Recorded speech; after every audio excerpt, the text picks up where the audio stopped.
দালাল থেকে কিভাবে বাঁচবো, যে আমরা এই যে চৈতালি যে কাজটা করলো, এটা স্বরাষ্ট্রমন্ত্রী বলছে স্লিপ অফ টান।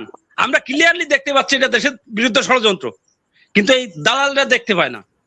ভারত ছাড়া এদেশ চলতে পারে, এই দালালদের মেন ন্যারেটিভ হচ্ছে যে আমরা ভারত আমাদের প্রতিবেশী রাষ্ট্র, আমরা এদের সাথে লড়াই করতে পারবো না। আমরা কি লড়াই করতে বলছি নাকি? আমরা চাই পররাষ্ট্রনীতি ন্যায় ভিত্তিক হোক, কোনো গুলামি না। সংসদে যিনি বললো যে স্বামী স্ত্রী ডিভোর্সের ব্যাপার, এটা কি গুলামি না? এই যে দালাল থেকে আমরা কোথা থেকে বাঁচবো? 24-এ যে আন্দোলনটা ছিল শুধু আওয়ামী লীগের বিরুদ্ধে না, কিন্তু মেন আন্দোলনটা ছিল ভারতের 54 বছরে যারা করে গেছে আমার বন্ধু নামে, যে এখানে ট্রানজিট নিয়েছে, তারপরে পোর্ট নিয়েছে, তারপরে যত সুবিধা এখান থেকে নিয়েছে। আমরা নেপালের সাথে 22 কিলোমিটারের করিডোর পাই নাই। কিন্তু এইগুলো একটা জিনিস বোঝেন যে আমাদের দেশে কিছু দালাল আছে, যেমন আপনার টক শোতে আসে, বিভিন্ন টেলিভিশন টক শোতে যায়, আবার বুদ্ধিজীবী নামে আসে, তারা পুরোপুরি আওয়ামী লীগের কাজ করে। তাদের আমরা দেখতে পাই যে সাংবাদিক আওয়ামী লীগের ওই কাজ করছে, কিন্তু তাকে আওয়ামী লীগ বলা যাবে না, তাকে সাংবাদিক বলতে হবে। তারপরে আছে আপনার বুদ্ধিজীবী, যে সে পুরোপুরি আওয়ামী লীগের কাজ করছে, তাকে বুদ্ধিজীবী বলতে হবে, তারে আওয়ামী লীগ বলা যাবে না। কথা হচ্ছে যে যেভাবে শোষণ করেছে এই দালালরা কখনো কিন্তু তার দেখে না। আমরা 70 টাকা শেখ হাসিনা কিন্তু যাওয়ার আগে 70 টাকা আলু কিনে খাইছি। ডক্টর ইউনূস আসার পরে আমরা 20 টাকা আলু কিনে খাই নাই। তো এখানে বুঝতে হবে যে ভারত ছাড়া এদেশ চলতে পারে, এই দালালদের মেন ন্যারেটিভ হচ্ছে যে আমরা ভারত আমাদের প্রতিবেশী রাষ্ট্র, আমরা এদের সাথে লড়াই করতে পারবো না। আমরা কি লড়াই করতে বলছি নাকি? আমরা চাই পররাষ্ট্রনীতি ন্যায় ভিত্তিক হোক, কোনো গুলামি না। সংসদে যিনি বললো যে স্বামী স্ত্রী ডিভোর্সের ব্যাপার, এটা কি গুলামি না? এই যে দালাল থেকে আমরা কোথা থেকে বাঁচবো? আমার স্যারের কাছে এইটাই প্রশ্ন, মেজর স্যারের কাছে, যে আমরা এই দালাল থেকে কিভাবে বাঁচবো, যে আমরা এই যে চৈতালি যে কাজটা করলো, এটা স্বরাষ্ট্রমন্ত্রী বলছে স্লিপ অফ টান। আমরা ক্লিয়ারলি দেখতে পাচ্ছি এটা দেশের বিরুদ্ধে ষড়যন্ত্র, কিন্তু এই দালালরা দেখতে পায় না। ধন্যবাদ। হারুন। আসসালামু আলাইকুম রাহমাতুল্লাহি ওয়া বারাকাতুহু। আমি প্রশ্ন করতে চাইছিলাম দুইজন অতিথির কাছে। আমার প্রশ্ন বাংলাদেশে আগে দেখতাম হিন্দুরাই, যে আওয়ামী লীগ সরকার যখন ক্ষমতা ছিল, হিন্দুরাই বক্তব্যগুলো দিয়ে আসছিল। যেমন ফিয়া সাহেদ এরকম বক্তব্য দিয়েছিল আমেরিকায় বাংলাদেশের দেশের সার্বভৌমত্ব নিয়ে। কিন্তু এখন বর্তমানে চৈতালি শাহ যেভাবে এই কথাটা বলছে, আমাদের স্বরাষ্ট্রমন্ত্রী বলতে আমার প্রশ্ন হচ্ছে, স্বরাষ্ট্রমন্ত্রী তো ইন্ডিয়া শিলংয়ে উনি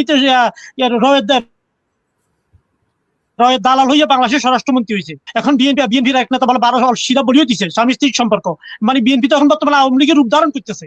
এখন অতিথিদের কাছে আমার জানার প্রশ্ন, বিএনপির এই নির্যাতন থেকে মুক্তি পাওয়ার উপায়টা কি? আমার এটা প্রশ্ন। আর স্বরাষ্ট্রমন্ত্রী তারেক রহমান কি ইন্ডিয়ার সাপে পড়ি সালাউদ্দিনকে স্বরাষ্ট্রমন্ত্রী বানাইছে?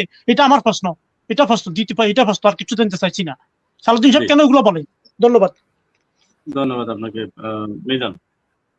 জি ধন্যবাদ এনামুল হক মনির ভাই এবং দুজন অতিথিবৃন্দ। আমার প্রশ্ন হচ্ছে যে মেজর শাহিন স্যারের কাছে, পরিকল্পিতভাবে ডক্টর ইউনূস চলে যাওয়ার পরে কালচারাল ফ্যাসিস্টরা ডক্টর ইউনূসের নামে দীর্ঘ প্রোপাগান্ডা চালাচ্ছে, বিশেষ করে যারা 14-17 বছরে যাদের কালচারাল ফ্যাসিস্ট বলা হয়, সাংবাদিক, তারপর হচ্ছে বুদ্ধিজীবী, তারা কিভাবে ডক্টর ইউনূসের নামে মামলা দেয় এবং বিভিন্ন ধরনের ট্যাগিং শুরু করে দেয়, বিশেষ করে কালের কণ্ঠ সহ বিভিন্ন সাংবাদিকরা। কারণ ডক্টর ইউনূস যে মুহূর্তে ক্ষমতায় তাকে দেওয়া হয়েছে, সেই মুহূর্তে কে ছিল একজন যোগ্য, আমাকে দেখাইতে পারবেন? সৈয়দ মেহেদী ভাই কাছে প্রশ্ন, কে ছিল ওই মুহূর্তে বাংলাদেশের হাল ধরার জন্য চরম পরিস্থিতি, বিপর্যয় পরিস্থিতির সময়?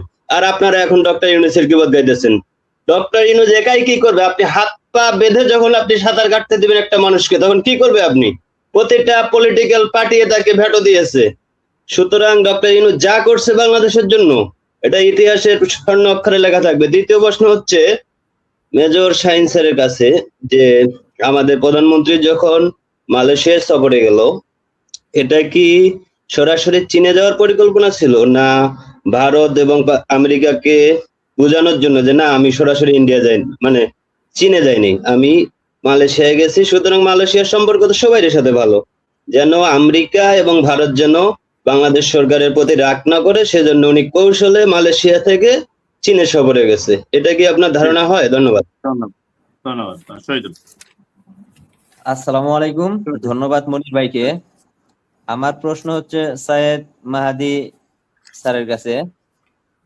মানে এর আগে শেখ হাসিনা যেভাবে রেসিপি দিত কাঁঠাল দিয়ে বা বিভিন্ন পেঁয়াজ ছাড়া রান্না, বর্তমান আমাদের একটা সুন্দর একটা রেসিপি দিছে, যে আমাদের যোগাযোগ মন্ত্রী রেসিপি দিল যে পদ্মা সেতুর পিলারের নিচ থেকে বালু চুরি করে বদমাশরা বেচা ফেলাইছে, বলতাছে যে এটা নাকি পদ্মা সেতুর উপকার হবে, মানে ওন থেকে যে বালু সরাইছে এতে পদ্মা সেতুর উপকারের জন্য সরাইছে।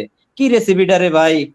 আর আমার মেইন প্রশ্নটা হচ্ছে, এখন চৈতালি রায় কলকাতা, তিনি যে বললো বাংলাদেশে হিন্দুদের জন্য আলাদা একটা প্রদেশ তৈরি করবে, এখন এইটার বিপরীতে আমাদের স্বরাষ্ট্রমন্ত্রী এখনো রেসিপি দেয় নাই, কিন্তু আমরাও কি ওই রেসিপিটা ইতিমধ্যেই শুনতে পাবো, নাকি স্বরাষ্ট্রমন্ত্রী এই বিষয়ে কোনো কিছু ভালো কিছু বলবে, নাকি ওই যে পদ্মা সেতুর নিচ থেকে বালু সরিয়া ফেলাইছে এটা পদ্মা সেতুর উপকার, আর এই দেশে যদি হিন্দুদের জন্য একটা প্রদেশ তৈরি হয় এটা আমাদের বাংলাদেশের জন্য উপকার হবে, এই ধরনের কোন রেসিপি কি পাবো স্বরাষ্ট্রমন্ত্রীর কাছ থেকে?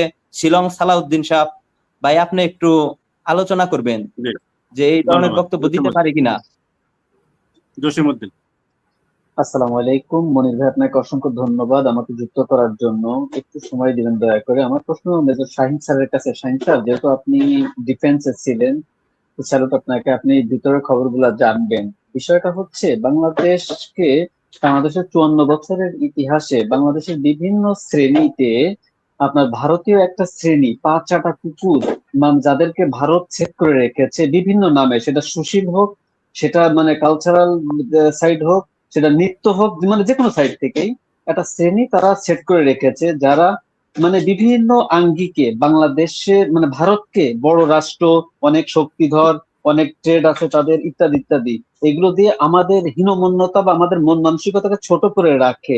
এটা আপনি আপনার কর্মজীবনে, চাকরি জীবনে পেয়েছেন কিনা? এবং যেগুলো আমরা আমাদের চোখের সামনে এখন দেখছি, বিভিন্ন টক শোতে, মিডিয়াতে এসে ভারতের গুণকীর্তন করছে এবং ভারতকে এত বড় ফুলিয়ে ফাঁপিয়ে বলছে, দেখাচ্ছে, যেটা আমরা একদম নগণ্য তাদের কাছে। কিন্তু আমরাও যে মানুষ, আমরা যে সমতার ভিত্তিতে বেঁচে থাকতে চাই, আমাদেরও মর্যাদা আছে, সেটা ওনাদের মাথায় ঢোকে না। আপনি এটা দেখেছেন কিনা বা এই বিষয়টা বিশ্লেষণ করবেন। ধন্যবাদ। আসসালামু আলাইকুম। জি, ধন্যবাদ। নজরুল ইসলাম, আনমিউট করেন। মিউট আছেন ভাই, আনমিউট করেন। আসসালামু আলাইকুম সম্মানিত সঞ্চালক ভাই, অতিথিবৃন্দ। দুষ্কর্ল স্বরাষ্ট্রমন্ত্রী আমার সম্মানিত দুই অতিথি ভাইয়াকে কি প্রশ্ন করে বিরক্ত করব। আমি জিজ্ঞাসা করি স্বরাষ্ট্রমন্ত্রীকে, প্রদেশ চাওয়ার ব্যাপারটা স্লিপ অফ টাং সেই চৈতালি কি বলেছে? বলে নাই। What is your benefit, what is your aim? তুমি স্লিপ অফ টন বলে চৈতালিকে বাঁচিয়ে দেওয়ার মধ্যে তোমার স্বার্থ কি আছে? কি স্বার্থ আছে আমি পরে বলছি। অখণ্ড ভারতের প্ল্যানে আমাদের চলতে হবে গোবিন্দ। এই প্রদেশ চাওয়া এবং অখণ্ড ভারত, এইটার জন্য আমি জোর দাবি জানাচ্ছি তাদের লয়ারি যে লাইসেন্স আছে সেটা বাতিল করে তাদেরকে জেলে পুরা হোক। সড়কমন্ত্রী বললেন নিষিদ্ধ সংগঠনের তৎপরতা চোখে জাতির ব্যর্থতা। মুখ সামলে কথা বলবেন। জাতি কি প্রশাসন কন্ট্রোল করে? প্রশাসন কন্ট্রোল করেন আপনারা। আমি স্পষ্ট করে বলি, আপনাদের সহযোগিতা, প্রশ্রয়, আঘাত, প্ল্যানই আওয়ামী লীগের এই জটিকা মিছিল।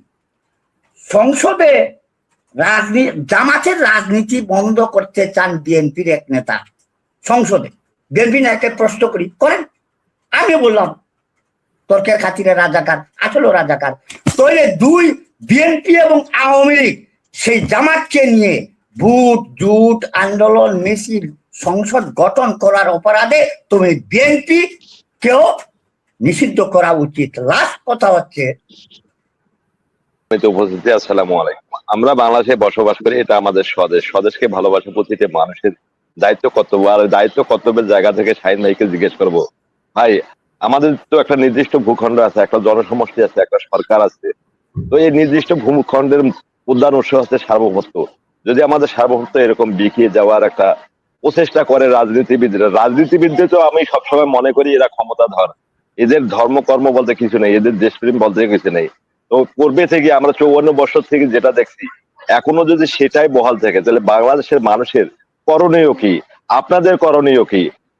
আপনি একটা কথা আমাকে বলতে পারেন যে বারবার এরকম আমরা ধোঁকা খাচ্ছি, একটা পার্শ্ববর্তী দেশ যেটা আমাদের জন্য খুব ভয়ের কারণ, আতঙ্কের কারণ, এই জিনিসটা থেকে যদি বারবার এরকম কথা আসে, এটা ইচ্ছা শক্তি হয়, ইচ্ছা শক্তি এক সময় বাস্তবে পরিণত হবে। যদি বাস্তবটা হয়ে যায়, আমাদের করণীয় কি থাকবে? ধন্যবাদ সবাইকে।